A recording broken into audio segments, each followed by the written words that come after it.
Judge Michael Carter stepped out of his silver sedan just as the sun began to peek over the city skyline. The morning air felt crisp on his face, and he took a deep breath. He held his black leather briefcase in one hand and adjusted his blue tie with the other. His face carried a calm, thoughtful expression. After 20 years on the bench, mornings like these had become routine, yet each day still felt important. Each day, he reminded himself why he had taken this path. He believed deeply in fairness and in the rule of law. As he walked toward the grand marble steps of the courthouse, he noticed the flags fluttering gently above the entrance. A light breeze carried the faint hum of traffic from the street below. Inside, the marble lobby glowed under the soft lights. Polished floors reflected the tall columns that lined the hall. A steady stream of people moved past the metal detectors and security desk. Some carried folders, others pushed wheelchairs. Everyone had a part in the day's work here. The building felt alive with purpose. Judge Carter paused to greet the receptionist at the main desk. She looked up from her computer and smiled warmly. "Good morning, Your Honor," she said. He returned the smile and nodded. Simple greetings like this helped him feel connected to everyone in the building. He stepped forward, showing his badge and ID to the security officer. The man behind the scanner returned a polite nod and waved him through. Carter tucked his briefcase under his arm and took a moment to read the small plaque on the wall. It reminded everyone that justice should be blind and fair. Meanwhile, in another part of the lobby, Officer Thomas Reynolds tapped his foot in impatience. He was a young patrolman assigned to courthouse duty for the day. His uniform was crisp, but his eyes looked tired. Had just finished a long night. Shift on the streets. The city's problems felt heavier at dawn. Reynolds checked his watch and muttered under his breath. The hearings were scheduled to start soon, and he still had several guests to screen. He ran a hand through his short, dark hair and cleared his throat. "Come on," he whispered to himself. He tried to shift his mood back to focus. The line at the metal detector grew. People handed over their IDs, phones, and bags. Volunteers, lawyers, and families waited patiently. A young woman clutched her child's hand. An elderly man leaned on a cane. Reynolds glanced over at the clock on the wall. It read 8:15. He took a deep breath and plastered a polite smile on his face. He handed the scanning device to the next visitor. His voice sounded firm but polite. "Please step through and place your bag on the table." The woman obeyed, but her eyes briefly flicked with concern. Reynolds scanned her bag and waved her through. Judge Carter moved down the hallway toward courtroom 3. His robes brushed softly against his shoes. He stopped to check the list of cases posted on the bulletin board. Today's docket included several small claims and one criminal matter. Carter paused, thinking over the details in his mind. He believed in preparing for each case with care. He valued the dignity of every person who came before him. He pinched the bridge of his nose for a moment, feeling the weight of responsibility. He took another breath and pushed the door open. Inside the courtroom, the bailiffs stood near the defendant's box and along the benches. They wore dark uniforms and carried a calm vigilance. Carter nodded to them as he entered. They returned his nod with respect. The room fell silent as everyone rose. Carter took his seat behind the bench. The wood felt cool under his palms. He looked out at the audience, a mix of worried faces and eager attorneys. He tapped his gavel lightly, signaling that proceedings would begin soon. His voice, when he spoke, was soft but carried clearly. "Please be seated." Back in the lobby, Reynolds escorted a man toward the courtroom doors. The man's hands trembled slightly. He wore a brown jacket and looked down at his worn shoes. Carter recognized him as the defendant in the criminal matter. He remembered reviewing the file that morning. A missed appearance for bail payment had led to his charge. Carter felt a twinge of concern for the man's situation. He believed the law had to be firm and fair. The man was innocent until proven guilty, and he deserved respect. Reynolds herded the defendant into the hallway. Footsteps echoed on the polished floors. The man's shoulders hunched, and he glanced around nervously. Reynolds kept a firm grip on his elbow. He muttered, "Let's keep moving." The man nodded quickly, his eyes wide. Carter watched from the bench as the bailiff called the case. He recognized the tension in the air. He caught Reynolds' eye and gave him a small nod. Reynolds straightened and gave a crisp salute, then turned and began to guide the defendant into the courtroom.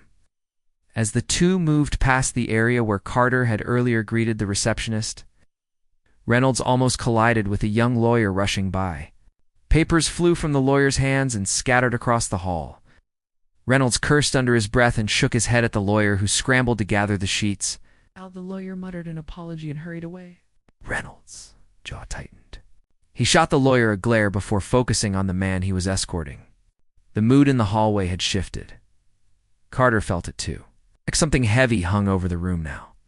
Judge Carter listened to the bailiff announce the man's name. He looked up, ready to begin. The defendant staggered to his feet and stepped before the bench. His voice wavered as he greeted the court. Carter offered a calm nod. He wanted the man to speak freely. The man turned to face Reynolds at the side, but Reynolds' eyes narrowed, and he gripped the man's arm tightly. Carter leaned forward, sensed the officer's rough approach.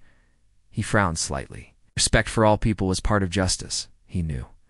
A courtroom should not breed fear. Before Carter could address the officer, the man lowered his eyes and flinched. Carter watched with concern. He wondered if Reynolds' touch was too harsh. He raised a hand for silence. The courtroom fell still. Carter spoke in a measured tone. Officer Reynolds, please let the defendant stand freely. Reynolds hesitated, then released his grip. The man rubbed his wrist and took a shaky breath. Carter asked for the man's plea. The defendant cleared his throat. His voice was soft but clear. Not guilty, Your Honor. The judge nodded and moved on to the next question. The tension in the room eased, but Carter still kept a careful watch on Reynolds. After the plea, Carter paused again. He glanced toward the doorway, where the sunlight spilled into the room. The bright light felt out of place compared to the mood inside. He reminded himself that every part of the process had meaning. He scanned the faces of those present, looking for truth. He believed that justice often arrived in small details, a thoughtful question, a respectful gesture. He folded his hands on the bench. The next steps would follow the law, yet he could not shake the uneasy feeling he carried from the hallway. Minutes ticked by as Carter reviewed the bail conditions. Reynolds stood rigidly at attention. Uniform was perfect, but his posture felt tense. Carter noted the officer's eyes flicking toward the man's hands. He thought back to the moment of contact in the lobby. He did not react then, but he remembered exactly how it had looked. The man's flinch, the sudden tightness in his own chest. He kept these thoughts to himself for now, as the hearing would continue, and he would give each side its fair chance. As Carter moved into witness testimony, he vowed to maintain calm and order. He would listen closely, ask carefully, and speak kindly when needed. He believed in the power of law to protect and uplift. He hoped that every person who entered his courtroom felt that respect. The grand building around him was more than stone and glass. It stood for ideals that guided him each day. He steeled himself for the work ahead, no matter what happened. Later, he would stay true to his duty. Outside the courtroom doors, the lobby continued to hum with activity. People moved to their next destinations. Children hoisted backpacks. Security checks came and went. For a moment, the courthouse felt like a small city in itself. Judge Carter looked down at the papers on his desk and smiled softly. He tightened his robe around his shoulders and prepared for the next testimony.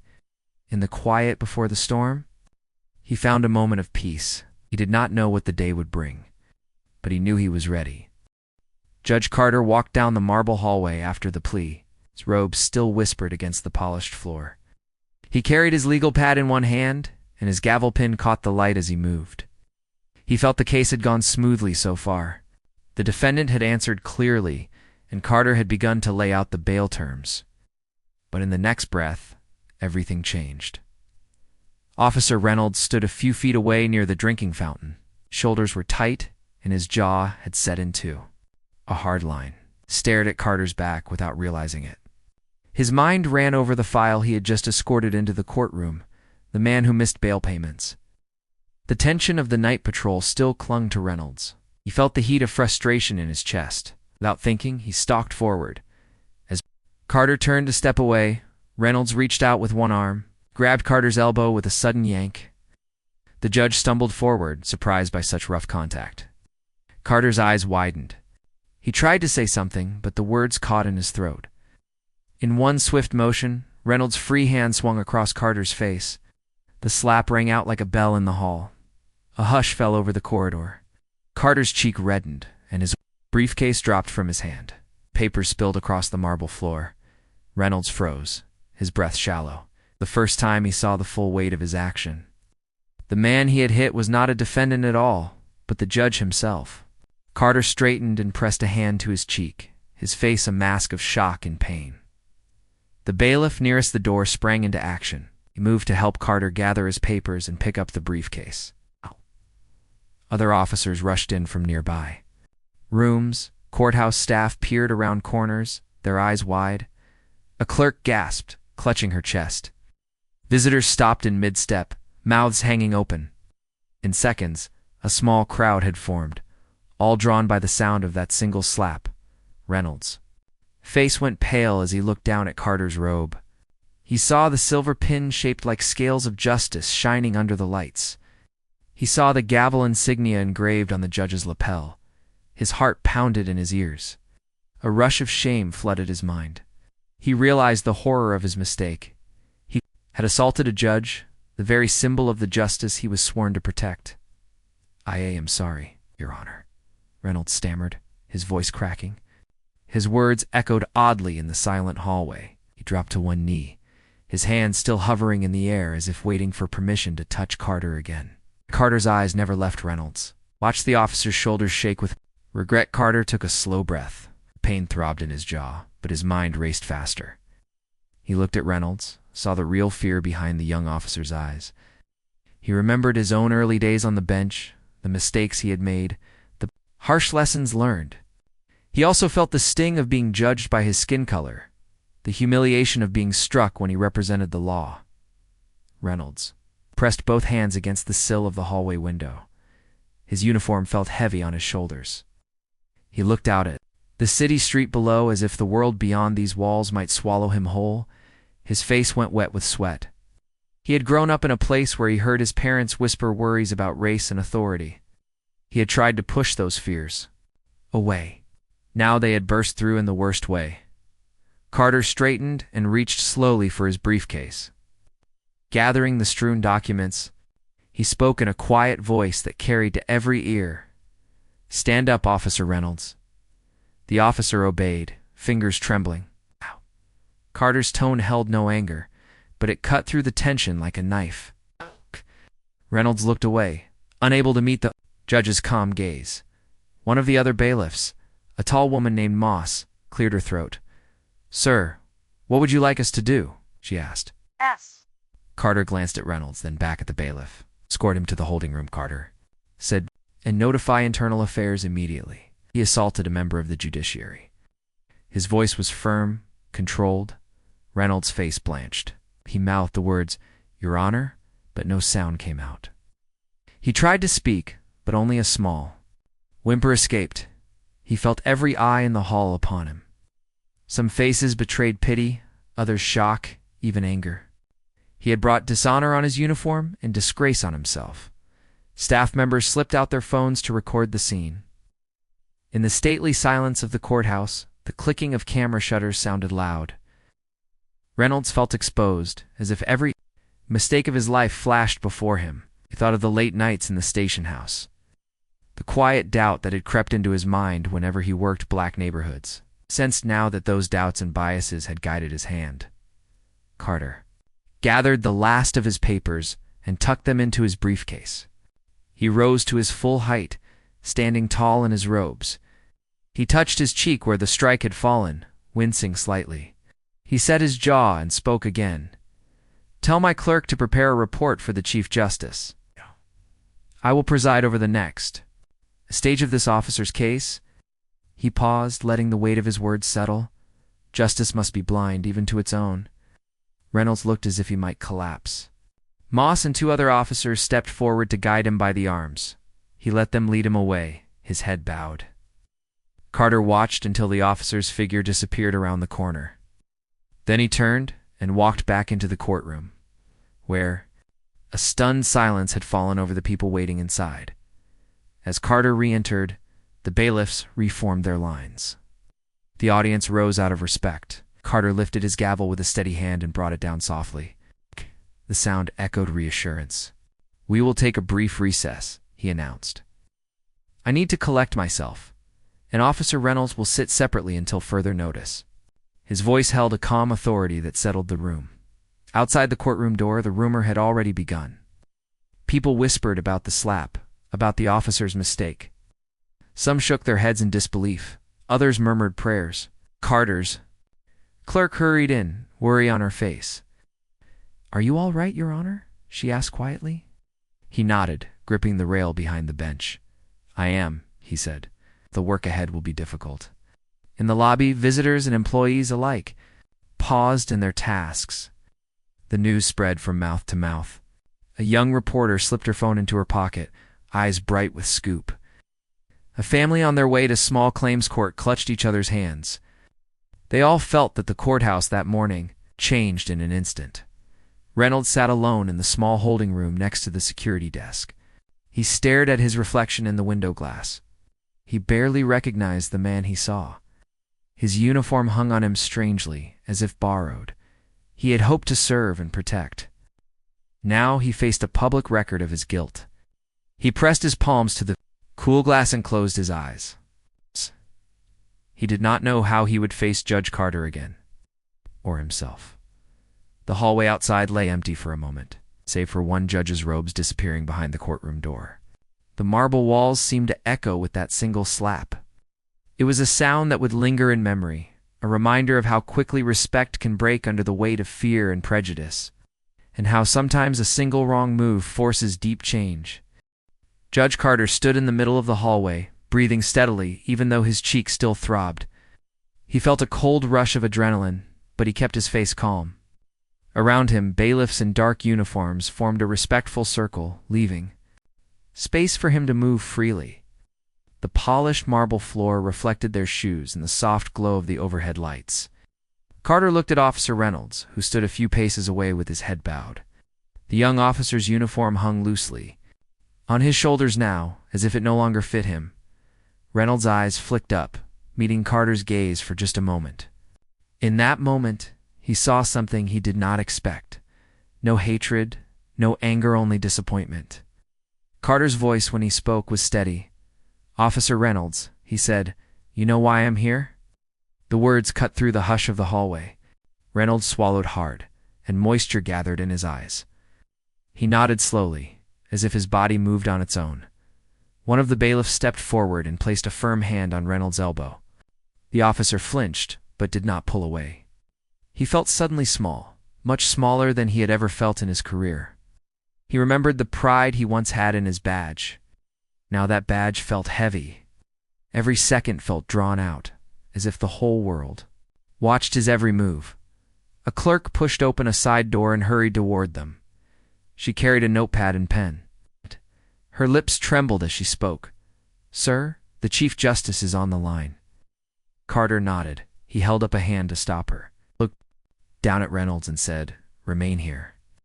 I will take this call." The bailiff released Reynolds and backed away respectfully. Carter raised his voice a little, so the recording staff outside the inner door could not catch the details. His phone rang and he answered, "Yes, Chief Justice." Listened, nodding. Occasionally, his face remained calm. Said, "Yes, the officer has been detained. Yes, I will file a full report. Q." He ended the call and slipped the phone into his robe pocket. Reynolds watched every move. He felt exposed, like a criminal caught in bright lights. But he also sensed that Carter would handle this fairly. That thought gave him a small spark of hope amid his shame. Carter turned to the bailiffs. "Escort Officer Reynolds to the holding room," he said clearly. "Sure he has water, and allow him to sit. Then inform internal affairs. I want full transparency." The bailiffs nodded and moved in. One gently took Reynolds by the arm, while the other followed. They spoke in low, respectful tones as they guided him down the corridor. The hallway grew quiet again. Carter collected his briefcase and papers. He touched his cheek lightly, wincing. He took a deep breath and said to the clerk, "Let us return to the courtroom. I need to see the bailiff and resume the proceedings." She nodded, helping him arrange his files. Together, they walked back toward the courtroom. Inside, the audience had stood and waited. Carter paused in the doorway, took another breath, and stepped forward. He tapped his gavel, and the room settled. People returned to their seats. Attorneys whispered to each other. The bailiff at the side bowed his head to Carter, acknowledging the pause. "Thank you for your patience," Carter said. His voice was calm and even. "We will take a 15-minute recess." He looked at the bailiff supervising the defendant. "Please see to Officer Reynolds and then bring him to the gallery. He will sit with the public until further notice." The bailiff nodded and moved to follow orders. As Carter stepped down from the bench, a murmur ran through the courtroom. Journalists in the back seats pulled out phones. One reporter smiled knowingly, tapping on her screen. Carter allowed the noise for a moment, then flicked his eyes toward the bailiff by the door. The man closed his laptop. Clicking sounds stopped. Carter walked past the rows of seats, nodding briefly to the witnesses' table. He felt eyes on him but chose to ignore them, focused on his breathing, steady and measured. He reached the hallway and found Reynolds. Sitting on a bench in the small holding area, the officer's shoulders hunched, hands clasped between his knees. His cheeks were wet where tears had fallen. Carter approached and stopped a few feet away. He did not want to crowd Reynolds, but wanted the young man to see him. Carter knelt down to meet Reynolds at eye level. "Officer Reynolds," he said softly, "I know this is hard, but you did something wrong. You acted on a bias you did not fully recognize." He paused, letting the words sink in. Reynolds' eyes flicked up. "I want you to understand why that matters," Carter continued. "Every person in this building comes here expecting fairness. They trust that you, as an officer, will treat them with respect. You broke that trust." Reynolds nodded, tears slipping down his cheeks. "I'm sorry, sir," he whispered. "I'm so sorry." Carter placed a gentle hand on Reynolds' shoulder. "I know you are sorry. Sorry is a start, but it's not enough. You must learn from this. You must face the consequences, and then work to make it right." Reynolds swallowed, nodding again. Carter stood and patted his shoulder lightly before stepping back. Reynolds rose and straightened his uniform. The holding cell door opened, and the bailiffs beckoned. He walked out, head lowered, toward the courtroom gallery. Carter turned and walked back to his chambers. His steps were quiet on the marble floor. In the Chief Justice's office, Carter returned to finish his report. He described every detail of the incident: the sudden yank, the slap, Reynolds' immediate regret. He wrote with clear, precise words. He did not let his own pain cloud the facts. When he finished, he signed the document and sealed it in an envelope marked Internal Affairs. His hand trembled slightly, but his resolve held firm. Back in the courtroom, the 15 minutes passed. Carter returned to his bench, adjusted his robe, and tapped the gavel. The courtroom settled again. He called the first witness. His voice was steady. He judged fairly, listening closely to every word. Occasionally, he glanced at the gallery where Reynolds sat, face downcast. The officer's presence reminded everyone of the weight of the law. After an hour of testimony, Carter took another break. Journalists gathered in the lobby to record statements. A television crew interviewed the bailiffs. Everyone wanted to know what happened, why a judge had been slapped. Carter stayed in his chambers, refusing interviews. He believed that the process should not be disrupted. He preferred that facts speak for themselves. Meanwhile, the Chief Justice convened a special session. Carter was asked to speak on bias and conduct. He prepared a short statement, focused on the importance of seeing people as individuals, not stereotypes. He spoke of the lesson he and Reynolds had learned that day, that one moment of anger can destroy a lifetime of service. That afternoon, Carter appeared before the special session. Reporters filled the room. He stood at a simple podium, looking calm and dignified. Today we confront a painful truth, he began. Prejudice lives in all of us. It is not enough to be blind to color. You must actively see the person before you. His words echoed in the silent hall. He thanked the officers who had restrained Reynolds, acknowledging their professionalism. He urged reforms in training, calling for bias awareness and empathy exercises as he finished. A respectful silence held the room. Then people began to applaud quietly.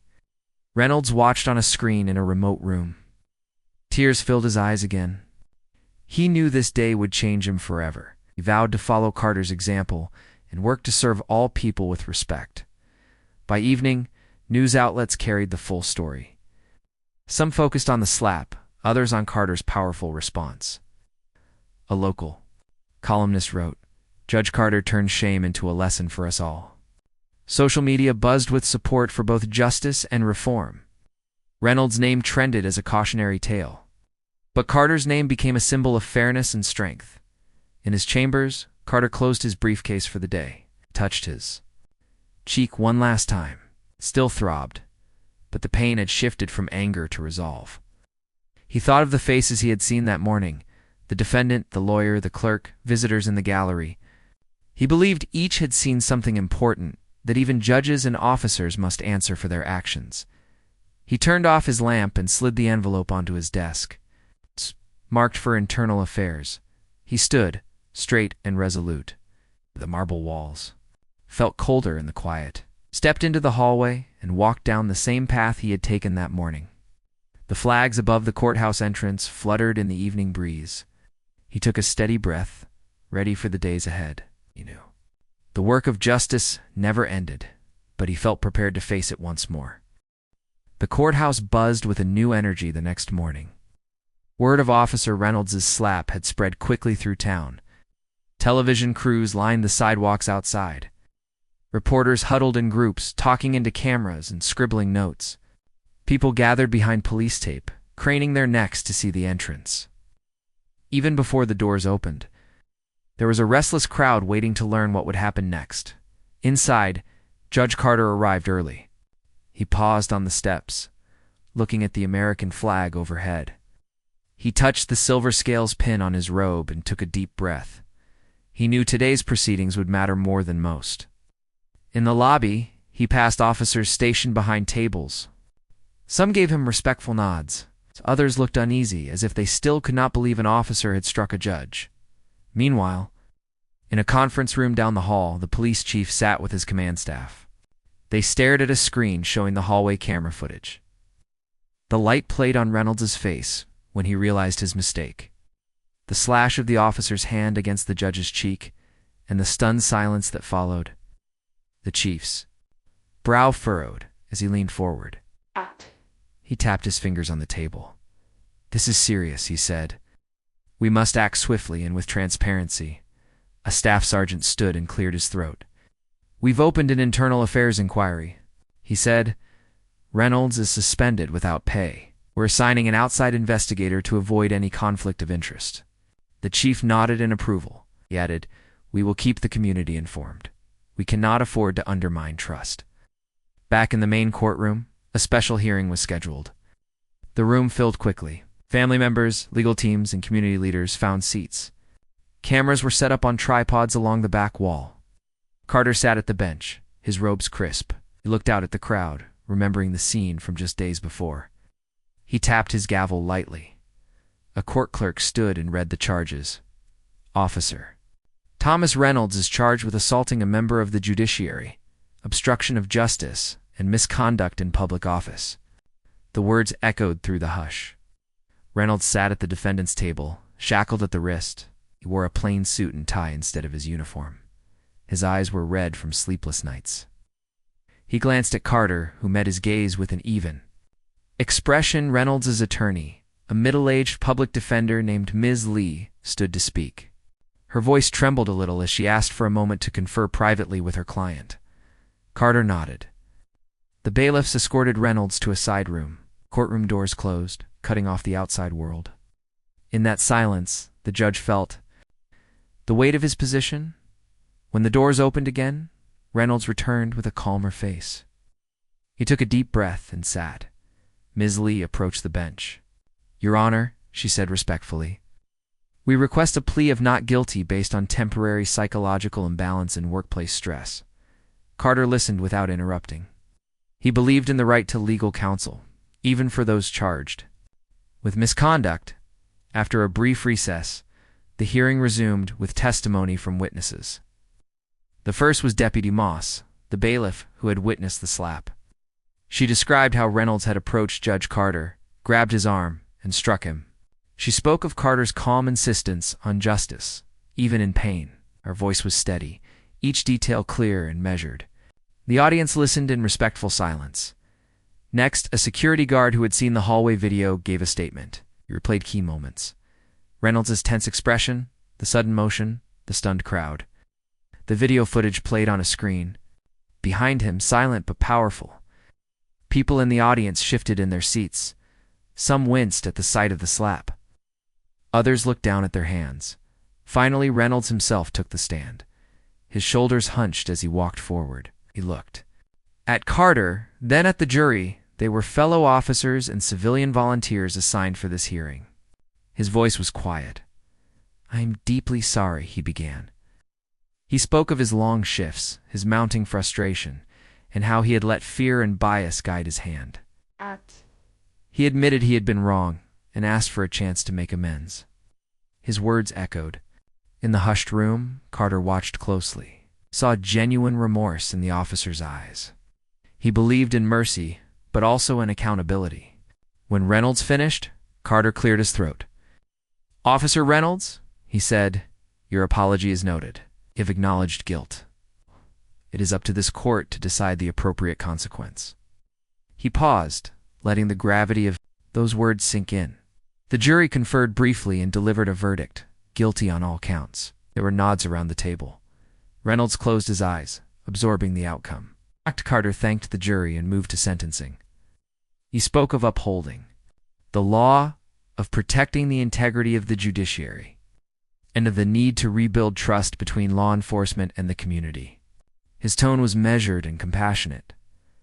"Officer Reynolds," Carter said, "you are hereby sentenced to 60 days of suspension without pay, mandatory bias training, and 100 hours of community service focused on reconciliation efforts." He paused.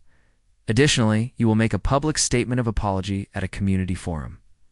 The judge's voice held firm. The crowd listened intently. Reynolds bowed his head. The bailiff led him away.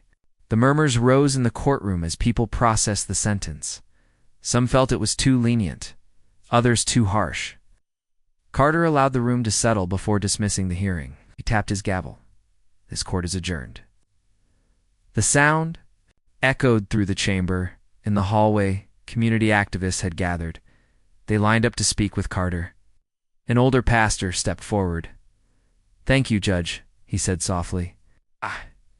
Your decision shows both justice and mercy. It gives hope." A neighborhood organizer added, "We will hold that forum. We'll build bridges." Carter nodded.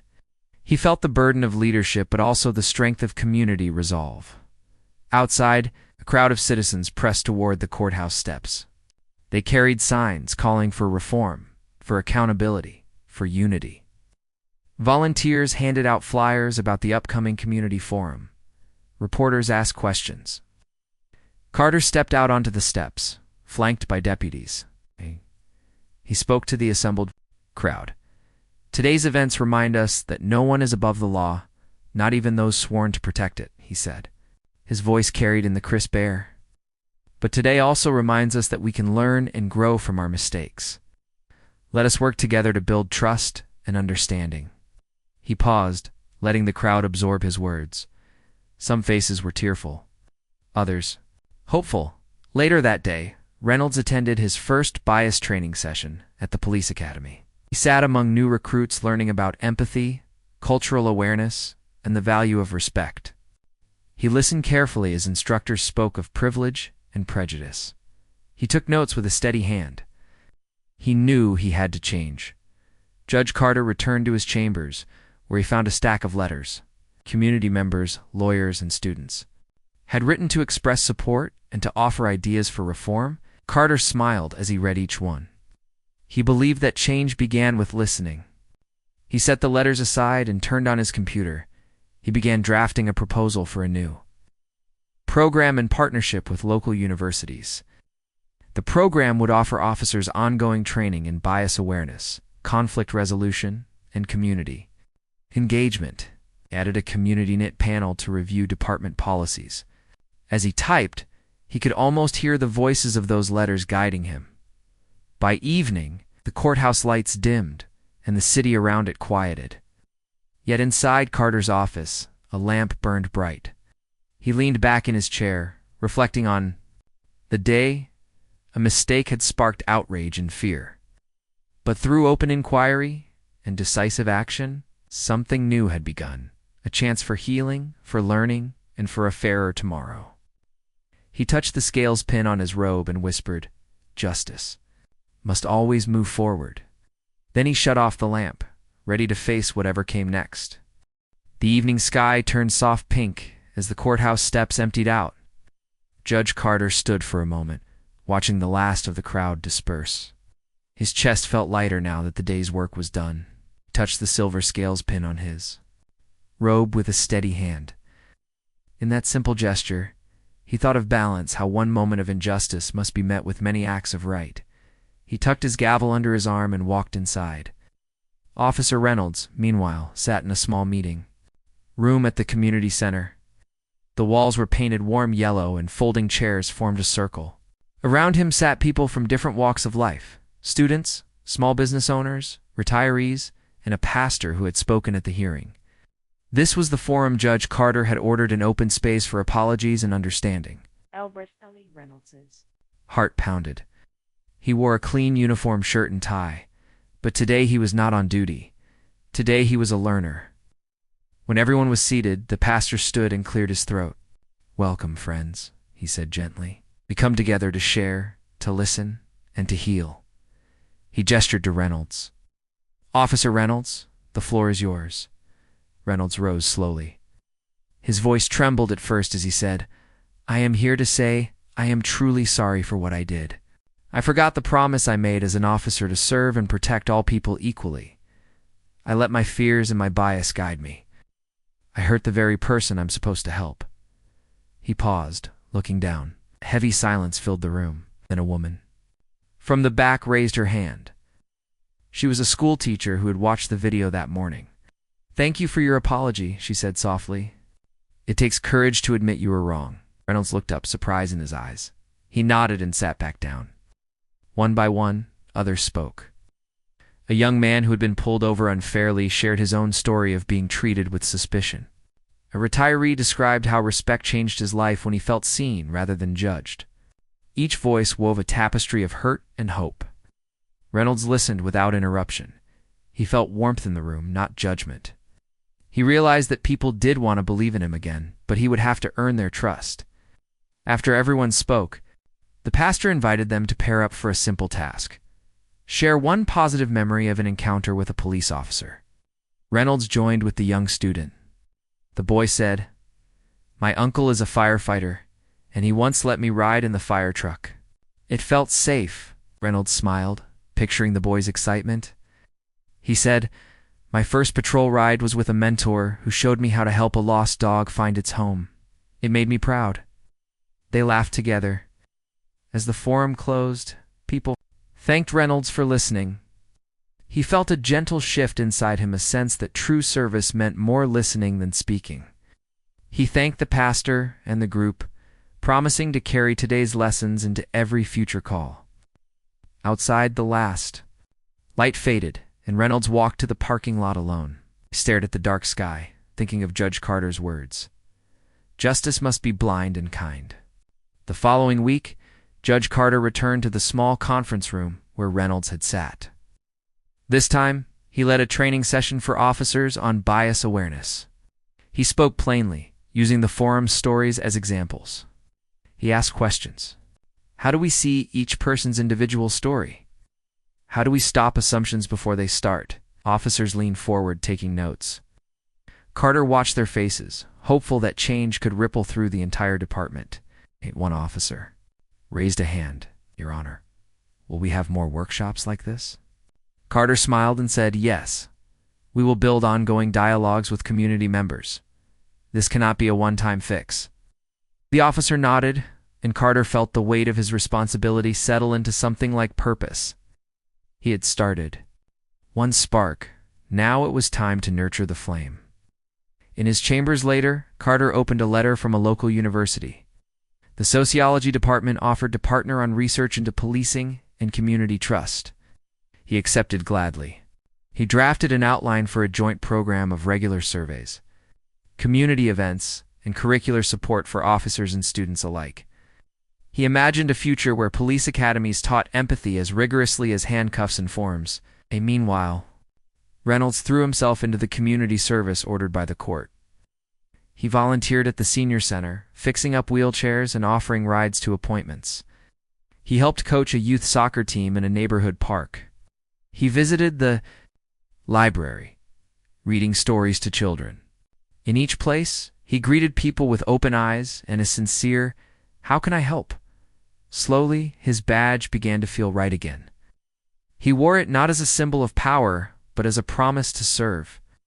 Over weeks, the stories of Reynolds' efforts spread. Neighbors spoke of his kindness. Reporters noted his progress in follow-up articles. Some still remembered the slap. Others spoke of his transformation. Reynolds met Judge Carter occasionally in the halls. Each time, Carter offered a small nod and a gentle word of encouragement. "Thank you for showing us how to learn," Reynolds replied with a firm "Yes, sir," grateful for the chance to grow. Months later, Carter stood at a graduation ceremony for a new class of officers. He wore his finest robes and carried his gavel. Among the graduates was Reynolds, in his dress uniform, standing tall. Carter addressed the class. "Today, you join a profession of great responsibility. You will hold people's lives in your hands. Remember this: every person you meet has a story. Every encounter is a chance to show respect and dignity." Paused and looked directly at Reynolds. "And remember that even we who serve justice must be open to correction and to learning." The room erupted in applause. After the ceremony, graduates mingled with their families. Reynolds found Carter by the refreshment table, shook the judge's hand, and said quietly, "Thank you for guiding me." Carter smiled. "You guided yourself," he replied. They shared a respectful nod before moving on to greet new officers and their loved ones.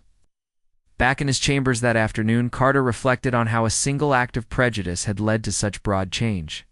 He thought of the people at the forum, the officers in training, the children in the park. He believed that small errors, once faced honestly, could become the source of great growth. He hung the gavel on its stand and turned off his lamp. A quiet corner of the courthouse, a plaque was mounted weeks later. It read, "In memory of the day justice was tested and through courage and humility became stronger." It stood as a reminder to every person who passed by that the law is most powerful when it lives with compassion. Late that evening, Carter walked home under a clear sky.